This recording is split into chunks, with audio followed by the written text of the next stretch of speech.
Hi, today I just wanted us to have a conversation around abuse cycles. Now, what are abuse cycles? Abusive cycles are cycles that you go through in a marriage or a relationship that are fueled by constant abuse. So, just to make it simpler, when you have a situation where in a marriage there are constant fights, there are constant worries, there are constant concerns between yourself and your partner. And for every other time you think that both of you are in a good place, you also notice that things generally tend to go back to where it was and things get worse. Without you knowing it, you're actually in an abusive cycle. So abuse is any group of activities carried out on a partner that's aimed at maintaining control. Now, when we talk of an abuse cycle is a four-stage process. For starters, you have what you call an abusive incident. An abusive incident is where something happens between you and your partner, and maybe there's been an issue around verbal abuse where people are saying things to each other. Or maybe emotional abuse where there's been a bout of silent treatment, or maybe even physical abuse where maybe a husband is beating up a wife, or a wife has laid hands on the husband. Now, depending on the type of abuse that is present, once that happens, that is what we know or what we come to categorize as an abusive incident.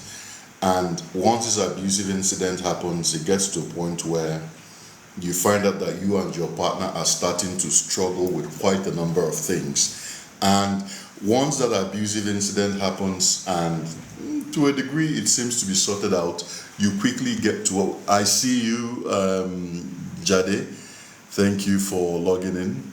Yes, we're talking about abusive cycles today. Thank you. So from this stage onwards, you get to what we call the honeymoon phase. Now, the honeymoon phase is where you find out that whoever it was that carried out the abusive incident gets to a point where they start to apologize. And based on the apologies they have tendered, you find out that you and your partner are in a place where you want to work so hard to ensure that everything works out well, and you're trying so hard to ensure that nothing goes wrong again. And because of the efforts you're putting into trying so hard, you're able to maintain the peace. But the sad thing about that effort is that the effort is not backed up by anything substantial. And because you're not backing up that effort with anything substantial, whatever results you're getting from that effort is going to be short-lived. Meaning that the abuse you and your partner have endured, or the abuse you have meted out on your partner, will continue. So you find out that in the honeymoon phase, intentions are there around making sure things get better between the couples. But because there's no substantial work being put in, either through gaining more knowledge on how you can fix these issues, or maybe getting or putting yourself through a period where you and your wife subscribe to therapy, because none of these things have been done, you find out that you and your partner start to struggle, because the honeymoon phase will not last for too long. I see you, Nova17, welcome to the group. Utitofon UKO, welcome to the group as well. I see you guys, you're all welcome.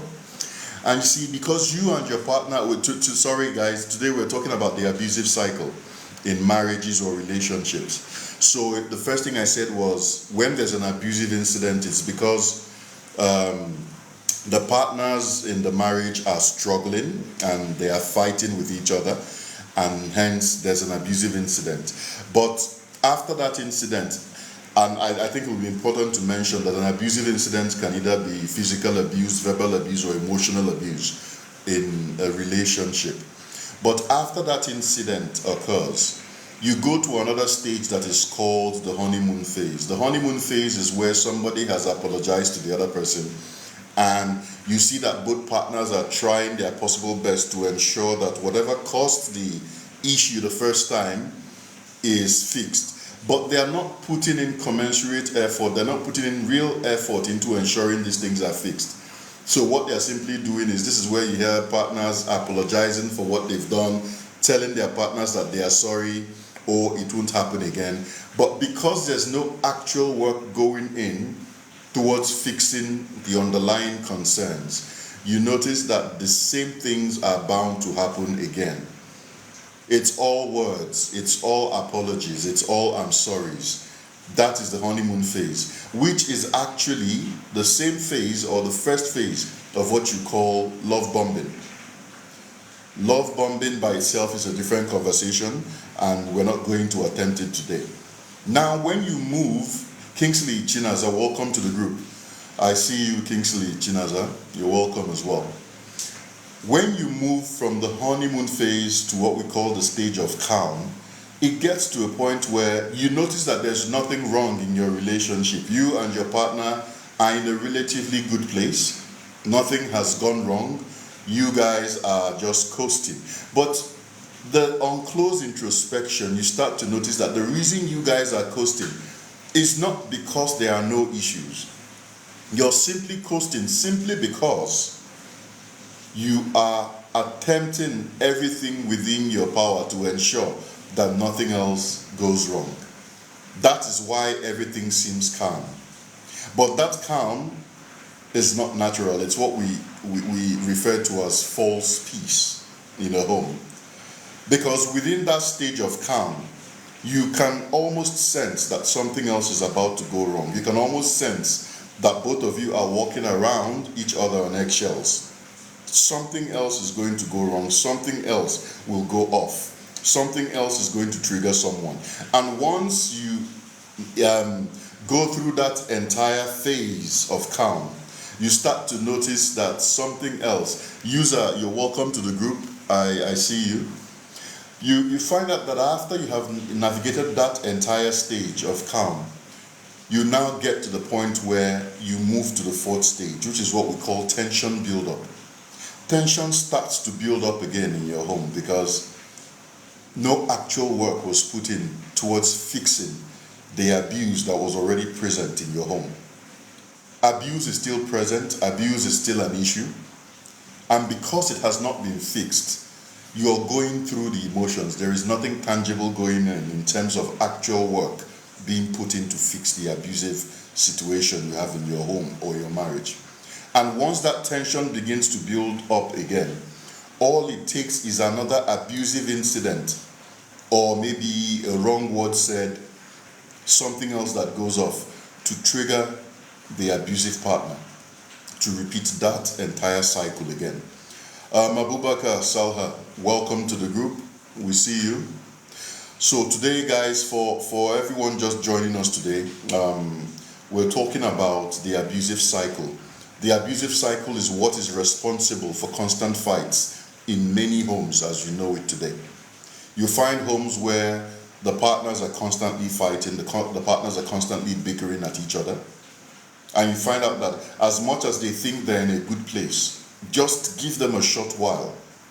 It could be a few days, it could be a few hours, it could be just maybe a week or two in between, and things go wrong. So this is what we're going to be talking about. This is the conversation we have today, and we are it's something that I've been wanting to talk about for the longest period, because this is a conversation that has affected many homes today. And because of this, we are at the point where I believe that the more we call out abuse in homes, the better off we all are, because once you can identify what abuse looks like in a home, you have the ability to fix abuse in a home. Welcome to the group, Maya 204. I see you. Once you can identify abuse, you can call out abuse. Elijah Atman, welcome to the group. I see you. So, like I said, I'll just go through the entire walks again. I said that when we talk about an abusive cycle, What we're simply talking about here is a cycle that has 4 stages in it. The first stage is what we call the abusive incident, where something goes off in your home. Maybe it could be verbal abuse, it could be physical abuse, it could be emotional abuse. After that, you find out that you move to the next cycle, the next point on that cycle, which is what you call the stage of calm.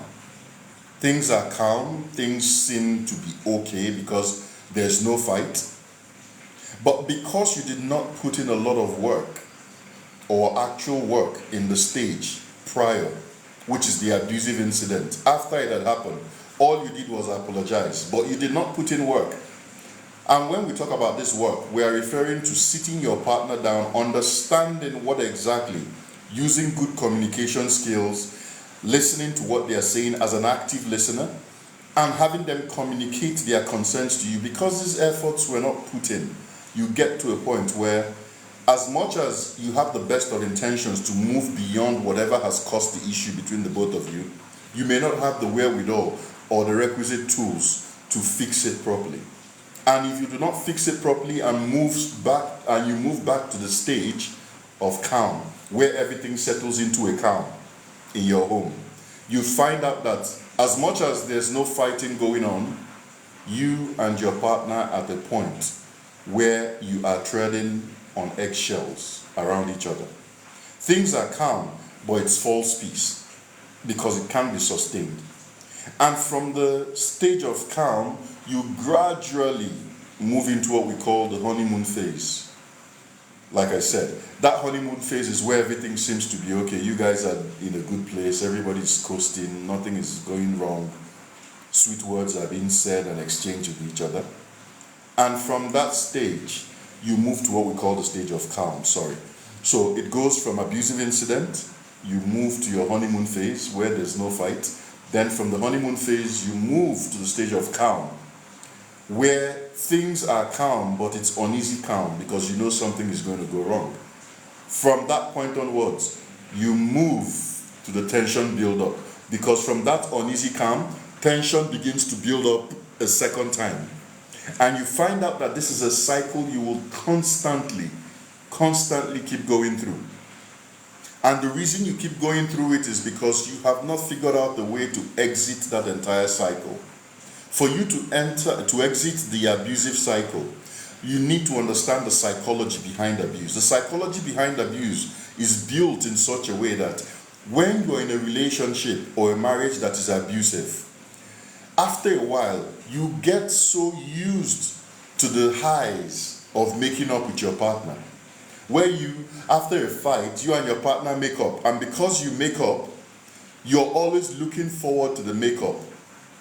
So, for every time you make up, things go wrong, maybe you're not talking to each other, then the excitement of another makeup keeps you anticipating and waiting for the next fight. As much as you may not know this is what is happening to you, this has become the scenario and this has become the case behind a lot of fights in different homes, because they're constantly trapped in that loop. The high of the argument, the low of the fight, the high of the makeup, the low of the fight. Because of that ever continuous loop, when you make up, there's an excitement both of you share. When you're down and fighting, the struggle by itself keeps you engaged. Once you get used to that cycle, you may not be able to see it for what it is. It is an abusive cycle. Many homes are trapped in this cycle of abuse.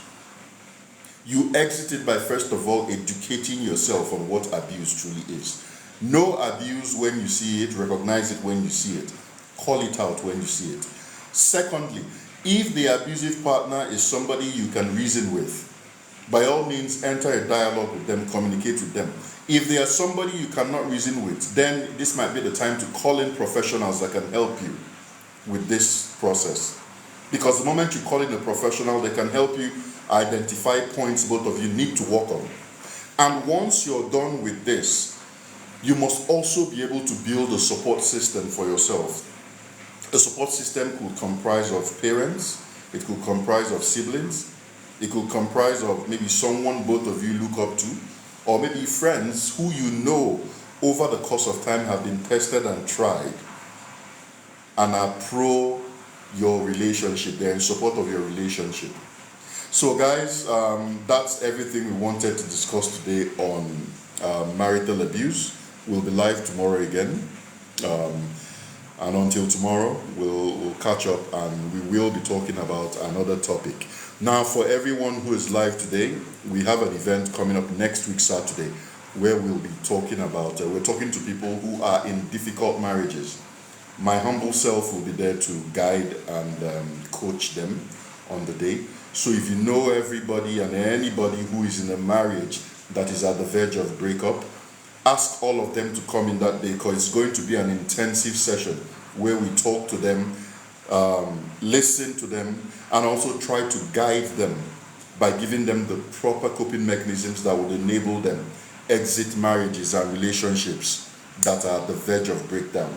But especially marriages, we are looking out for people who are in marriages that are abusive in nature, or marriages that have gotten to a point of contempt where everybody is looking at exiting.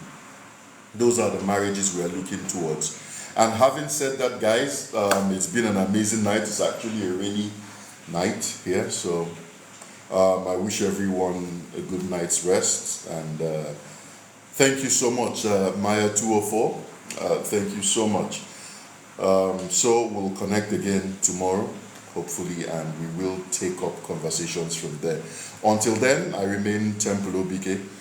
Talk to you guys again tomorrow. All right, good night, everyone.